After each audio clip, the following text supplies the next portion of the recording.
Good morning, traders, and this is your South African Top 40, the Aussie daily trade setup for today. Now, as expected yesterday, we pretty much did nothing, and I've got the close level in because we still are battling with this incorrect data on my broker GT24.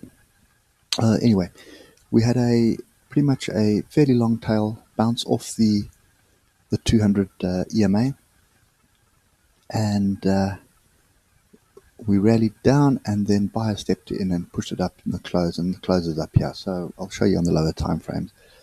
So pretty much another sort of indecision bar, but the important thing is that it has closed below the 200 EMA. Okay, so if we look at the oscillators, we don't really have diversions at the moment. Sorry, not the oscillators, but the moving averages. They are now pretty much parallel on the daily. If we look on the 4 hour, you can see they are also fairly parallel on the 4 hour. So we had this attempt of turning, and then we've kind of just continued down. Now, as I said yesterday, this level that we are kind of flirting with at the moment is a fairly strong and very significant level. If you look to the left, you see there's a lot of congestion around here. So it doesn't matter which time frame you look at, you're going to see quite a bit of congestion here. Now, so this 4 hour bar here is the one that is incorrect. We can't do that. But anyway, so that was the close. We had a pin bar, then we had an indecision bar. So you can see here, the last couple of 4 hours, I've got inside bar, inside bar, inside bar. So that is normally 9 times out of 10, you'd be start looking for longs. And I'd also, looking at this at a glance, I'd also be saying, well, we still need to be looking for longs somewhere along the line. But what transpired yesterday on the US markets may actually sort of negatively impact that view. So in other words, we should be looking for a reason to get short. And I'll show you now what we're talking about. Okay, so we had a fairly strong rally and then a bounce to the downside. Now, that rally was pretty much, let me just get it in there, was a retest of the 200 EMA break. You look here. So that level there is a 200 EMA. You can see we rallied in and we basically sold off it. So there was a fairly strong entry here. And I suppose the risk would have been fairly high because that would have been a 360 point risk. But that was the actual trade, and I'm actually kicking myself because we should still be in that trade. Because by the looks of things, we've tested this bottom, we've tested the bottom again. And if I look at the markets now, so the US markets were down yesterday. US markets are down 0.5% at the moment in futures trading. Hong Kong is down 1% right now, and Tencent is down 2% at the moment. So that is basically pretty much related to all the political noise around Huawei at the moment. So the latest news on that is that most of the global mobile networks have cancelled any orders for Huawei phones right now. Okay, so if you're not familiar with what happened yesterday, Google basically has withdrawn from providing Huawei with Android operating system for the phones. Okay, so again, politicians playing their game, and then what you've got as well is you've got the Democrats and the Republicans in the US going at each other, the Democrats trying to impeach Trump at the moment. So lots of fun and games at the moment there. Anyway, so looking at that, I suspect we are going to gap down. Okay, now we do have another fairly significant level, which is a 200 SMA. And I'm not even going to bother looking to the left because there are so many. You can see 2 levels here, which pretty much almost line up with what we have at the moment. But if you look further left, there's so many levels we can pick up. So I'm just really going to look at the most logical areas. Okay, so let's just get the half hour because that's the one that we can trade. And again, we had a fake out to the upside of the closing range breakout, and then immediately down to the downside. Okay, so I would pretty much look for the same scenario again. Really, I think look for the shorts at the moment. That's what I'm seeing at the moment. So even though we have groupings to the bottom of all of the oscillators on all time frames at the moment, I think we're going to get another squirt down, and more than likely we're looking at 49171. Sorry, 4970, 49,070. That's the level that we need to be taking profit at. May even consider a long at that point, but at this stage, that's pretty much what I can see right now.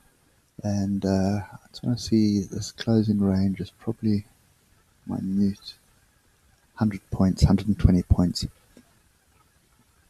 Pay attention to your closing range, but to be quite honest, I think we're going to get quite a big gap down at the open, and then a rally, and that's going to be your point to be short again.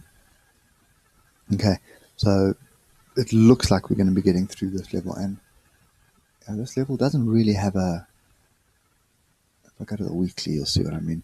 It doesn't really have a finite position or a level which we need to pay attention to. There's so many of them here, and I think the crossover here on the weekly plus the move below this level here, I think I'd actually be inclined to do this, as I said yesterday.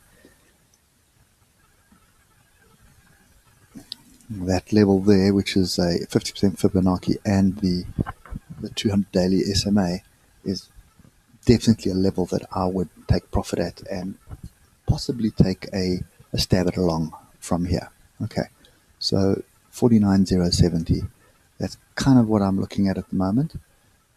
That long may actually be short-lived, so it may only come up to test the break here. But bear in mind, we do have a gap here. Let's put that gap in.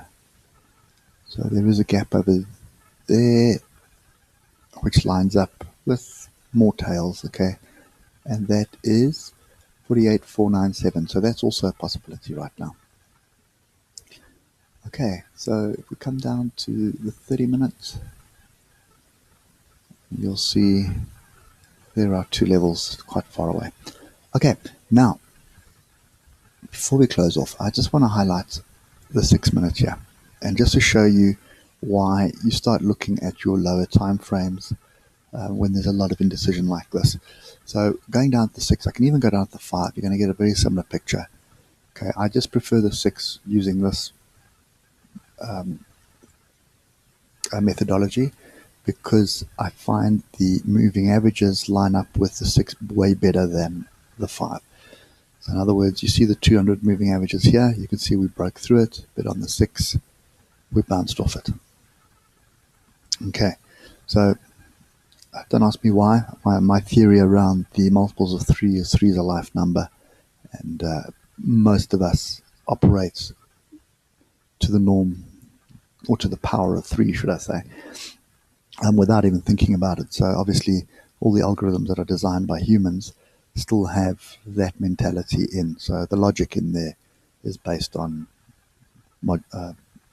sort of the level 3s, if I can put it that way. Anyway, that's my crazy theory. But the point that I'm making here is on the 6 minutes, you can see there was a 200 EMA, 200 SMA, and then a breakout level. If I look to the left, you can see all these tails here. That's a breakout level. And look how perfectly it lines up. Okay? And the other thing is that you've got to bear in mind is this level here was a daily 200 EMA. Okay? So, yes, we'd gap down. Lots of indecision here. Okay, giving us a breakout. You can see there's a breakout, a crossover. So you had a long here. There was your first move. Pull back. I'm looking for the second move. There's the second move. What's the most logical thing? First logical thing is going to be the 200 EMA. And you can see we sort of closed on it. So your stop would be below this bar. And then next most logical thing is to tag one of these levels plus that breakout level there. And that's exactly what happened. We up, breakout level, look at the oscillators, all indicating time to get out of this and reverse your position short, and then down you go. Okay, and the rest of the afternoon was a fairly slow grind to the downside, but nevertheless it was the trade. So there were two basic trades here. Okay, so your first one pretty much happened when you got this lower high here. You could have made your entry up there, the stop there.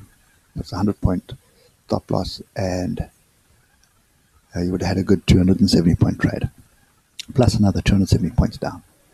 Okay, so whenever there's extreme volatility on the higher time frames, always go down to the lower time frames like this, and the same rules apply. You can see everything here is picture perfect. We've got levels. We've got 1, 2, 3, 4 levels here. Okay, we've got groupings of the oscillators and a crossover, all perfectly normal. Okay, this here you can see lots of volatility here, but you do have a bit of a grouping here. You're hovering on a level. We knew we didn't want to take a short at this level. We wanted to short from higher up, and that's exactly what we got.